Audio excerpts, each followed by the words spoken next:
Me Prakash Mahajan, Mahajan and Mahajan YouTube चॅनलसाठी.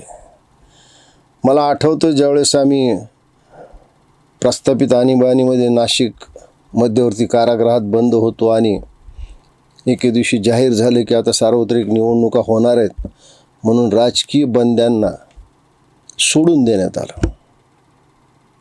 आणि आम्ही ज्यावेळेस नाशिकहून आपल्या गावी म्हणजे अंबाजोगाईला पोहोचलो त्यावेळेस लोक राजकीय विचाराची मतभिन्नता सोडून देऊन प्रचंड संख्येने बस स्टँडवर आले होते. मला आठवते त्यावेळेस नाशिक लातूर ही बस होती. सकाळी नाशिकहून निघायची ती अंबाजोगाईन जात होती ना. आम्ही अंबाजोगाईचे सगळे त्यावेळेस स्वर्गवासी डॉक्टर लोहिया होतो, मी होतो, माझे मोठे भाऊ प्रमोद महाजन होते, अशोक गुंजाळ होता, असे बरेच आम्ही सगळे लोक, स्वर्गीय डॉक्टर पन्हाळे होते. असे मला आता जे लोक आठवतात ते सांगतो मी. केवढं भव्य दिव्य स्वागत झालं. त्यावेळेस असा सोशल मीडिया नव्हता, काही टी व्ही तर सरकारचाच असल्यामुळं किंवा रेडिओवर सरकारचंच नियंत्रण असल्यामुळं, पण कानोकानी ही खबर गेली. आणि अंबाजोगाईसारख्या ठिकाणी म्हणजे मी 1977-78ची गोष्ट सांगतोय की हजारोच्या संख्येने लोक तिथं जमले, आमच्या स्वागताला जमले. कारण आम्ही प्रस्थापित हुकुमशाही विरुद्ध, आणीबाणी विरुद्ध जो लढा दिला होता त्या लढ्यासाठी म्हणून लोक आमचं स्वागत करायला आले होते. आम्हाला जवळपास अगदी स्वातंत्र्य सैनिकासारखं लोकांनी वागवलं. हे मी याची डोळा पाहिलं. पण मी काल एक बातमी ऐकली की तू कोण कॉकरोच पार्टीचा संस्थापक.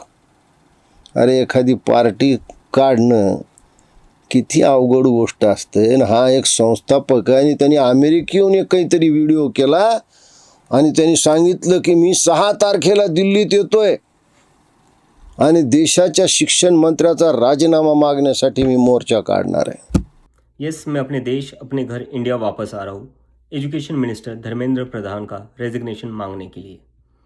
इतने दिन से आप सब देख ही रहे हो कि हम सोशल मीडिया पर आवाज़ उठा रहे हैं कि पेपर लीक के कारण जिन नीट के बच्चों ने सुसाइड की और जो लाखों स्टूडेंट्स की मेहनत बर्बाद हुई है, उसके लिए तो धर्मेंद्र प्रधान को रिज़ाइन करना ही चाहिए. देशाच्या शिक्षण मंत्र्याचा राजीनामा हा विषय मी थोडा बाजूला ठेवतो. त्यांनी मागावं का द्यावं का हा विषय वेगळा आहे.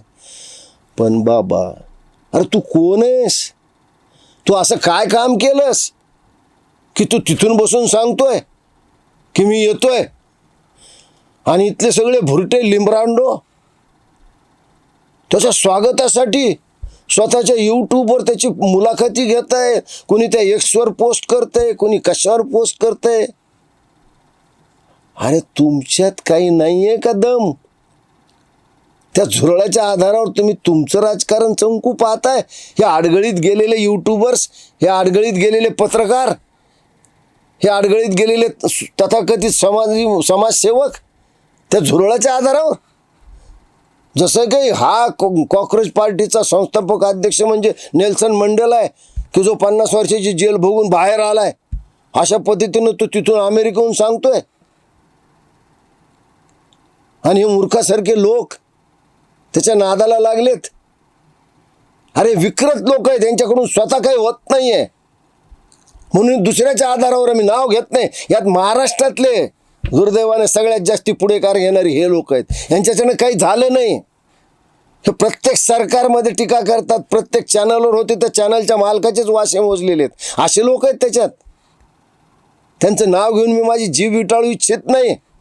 अरे मूर्खानो, झुरळ ज्यावेळेस पाठीवर पडतं ते छायाचित्र पहा, त्याला स्वतःच्या पायावर पुन्हा उभा राहता येत नाही आणि तुम्ही कुणाच्या नादी लागलायत. या सगळ्या परीक्षेच्या घोटाळ्यामध्ये खुद्द पंतप्रधानानं जातीनं लक्ष दिलेलं आहे. पण एक काहीतरी स्टंट करायचा. मलाही पाहायचं आहे की हा 7 तारखेला दिल्लीच्या आंतरराष्ट्रीय विमानतळावर उतरल्यावर कोण कोण त्याच्या स्वागताला जातं. एक महाभाग आहेत, आपल्या देशातले प्रतिष्ठित वकील आहेत, ज्यांची हिअरिंगची एका तासाची फीस काहीतरी लाखो रुपयात असते. त्यांची अधिकृत 600-700 कोटीची प्रॉपर्टी.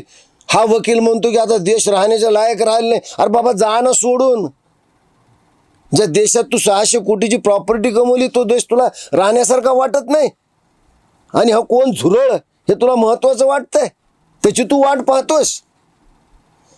या देशात सर्वांना आंदोलन करण्याचा अधिकार आहे, पण तुम्ही अराजकता माजवण्यासाठी जर आंदोलन करणार असाल, आपले कुटील राजकीय हेतू साध्य करण्यासाठी जर आंदोलन करणार असाल, आणि या देशामध्ये हे सरकार अस्थिर करणार असाल, आणि हे सरकार अस्थिर करणं म्हणजे हिंदुत्वाला अस्थिर करण्यासारखं आहे, हा प्रयत्न कधीही आमच्यासारखे हिंदुत्ववादी राष्ट्रवादी लोक हाणून पाडल्याशिवाय राहणार नाहीत.